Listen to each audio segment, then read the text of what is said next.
name's Albert Spratt. I'm the Sergeant at Arms for Local 3307 in the Rio Grande Valley in Texas, a Border Patrol agent and Union Steward. Right now we're in Unsecured Park, also known as A Park. It's south of Mission, Texas. What we're looking at now, you see the Rio Grande River, and in the distance you'll see the Mexican Park. Every once in a while you'll notice jet skis running around. The jet skis have been known to smuggle people across, usually when it's a lot busier than what it is now.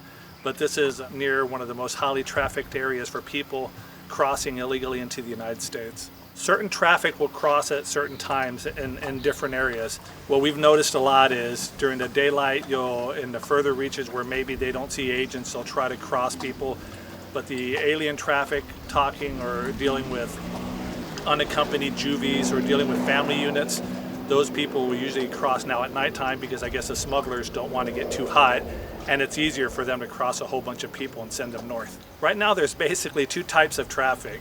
We deal a lot with, there are people who we try to catch, meaning they're the people who are trying to get away and make it further north, and then there are the people who try to catch us. The people who catch us are the people the unaccompanied juveniles, people under the age of 18 or 17 and under, and then family units, a family unit being a mother or a father with young children.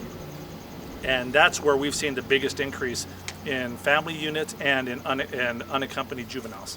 The people that are crossing, I believe, the juveniles, the numbers may be a little greater. The issue is they're getting the biggest amount of press, but we also see a large number of family units, meaning again, the mother or the father and multiple children.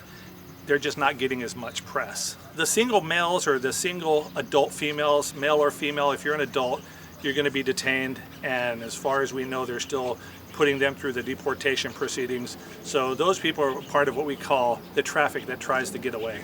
Single adult females without a child, we do see them, but it's predominantly the adult males that are trying to come through because they're trying to come north to find work. And as you'll see the jet skis in the background, right now there's not that much traffic on the south side, so they may not be smuggling, but those are some of the same people who actually do smuggle aliens north. The smugglers have spotters on both sides. On their side right now you'll see SUVs. Maybe while we're here you'll see somebody driving around in a really nice truck or the SUV type, and they're involved. And sometimes on this side you'll see, particularly on Saturdays and Sundays, where they'll be right near the river, and you'll see them get on their phone, and the next thing you know, the jet ski is crossing people to both sides. Well, the ones that want to be apprehended, those are the ones they're doing downriver on the other side of the dam. We just received word that they have over 80 subjects apprehended on the other side of the dam. Unfortunately, that's in one of those areas that the media or the public is not allowed to go. But it's important for the American public to realize, while we're here talking in the middle of the day, you have 80 new people coming through, the majority of which I'm willing to bet will probably get papers to come disappear inside the United States. Whatever you believe about the political situation, the fact is that these people are they know they're going to be let go. The family units are going to get a piece of paper that gets them north. Now, it's a promise for them to appear in court, or they say they're going to go to an immigration court and show up. I think 97% of them never do.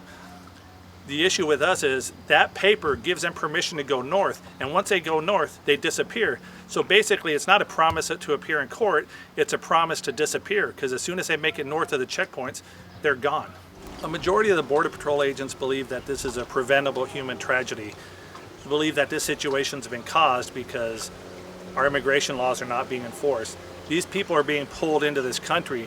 It's not possible every single person has the same story. Everybody's been threatened by gangs. We know that they have these cheat sheets that tell them how to answer our questions, but these people know that all they have to do is get here and they're going to be let go.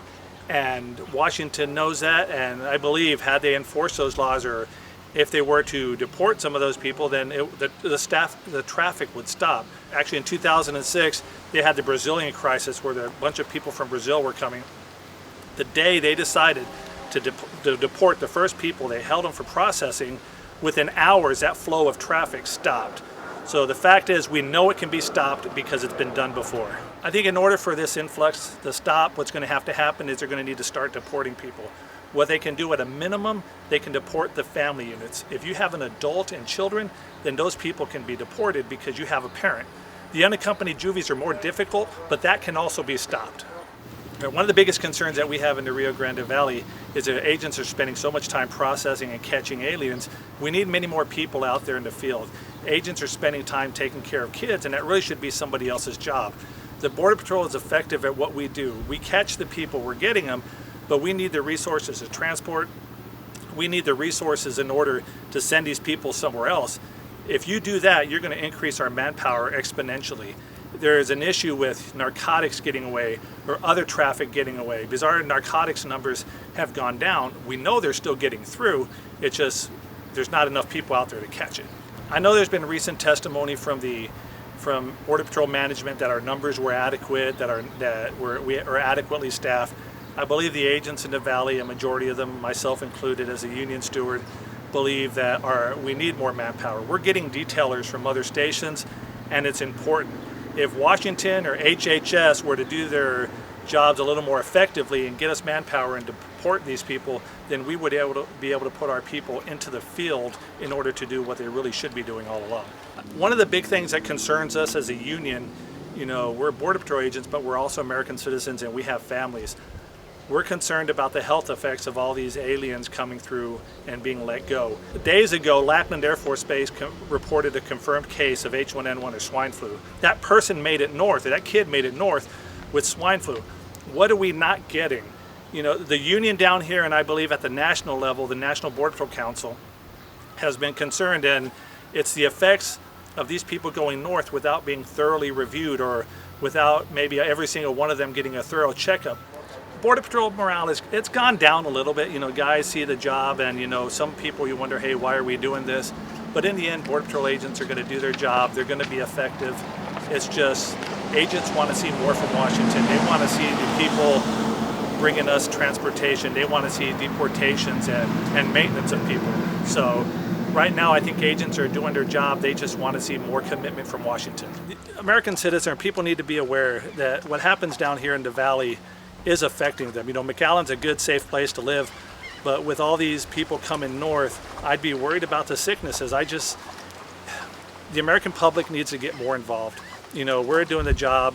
We're doing a good job. It's just there is so much more to the story. As a union, we've spoken to Congress, we've spoken to the Senate, and that's the thing. If you're concerned about what's coming down here, if you don't want the H1N1 cases to increase, then you really do need to talk to your congressmen or your senators. I've spoken to mine, I've expressed my concerns. I think it's something that the American public needs to do as well.